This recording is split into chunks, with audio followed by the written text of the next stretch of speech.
గ్రామ దేవతగా తోటవారి ఇలవేల్పుగా పూజలు అందుకుంటున్న పిఠాపురం పట్టణం నరసింగపురం రోడ్లో గల శ్రీ సత్తమ్మ తల్లి అమ్మవారి వార్షిక మహోత్సవాలు అత్యంత వైభవంగా జరుగుతున్నాయి. పూర్వీకుల నుంచి 400 సంవత్సరాల నుంచి స్థానికంగా ఇక్కడ ఈ అమ్మవారు వెలిసి ఉన్నారు. నేను చెప్పేదానికి నా వయసుకి సంబంధం ఉండదు.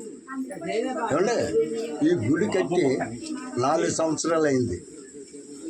సంవత్సరం పండక్కి 1500 మందికి అన్నదానం పెట్టడం జరుగుతుంది. భక్తులు విరాళాలతో. పేరు కోరిమిల్లి సత్యనారాయణాచార్యులు అండి.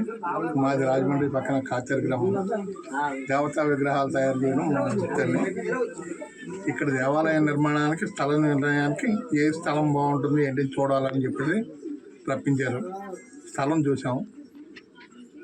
తొందరలో ఆలయం నిర్మాణం జరుగుతుందండి. ఇక్కడ పెద్దగా భారీ ఎత్తున కళ్యాణ మండపం. ఈ విషయంలో మా గురయ్య గారి యొక్క సలహాతో మా అన్నదమ్ములైన తోట దొరయ్య గారు వాళ్ళ యొక్క కుటుంబ సహకారంతో స్థానికంగా ఉన్న రైతుల యొక్క సహకారంతో కార్యక్రమం జరుగుతుంది. ఈ రోజున కూడా అప్పుడు అన్నదానం జరిగింది. ఈ కార్యక్రమం జరగడానికి ముఖ్య కారకులు స్థానికంగా ఉన్న రైతులు, ఇక్కడ వన్నువారని సెట్టిబల్లి గ్రామస్తుల యొక్క సహకారాలతో వాళ్ళు కూడా ప్రతి శుక్రవారం భజన జరుగుతూ చేస్తున్నారు.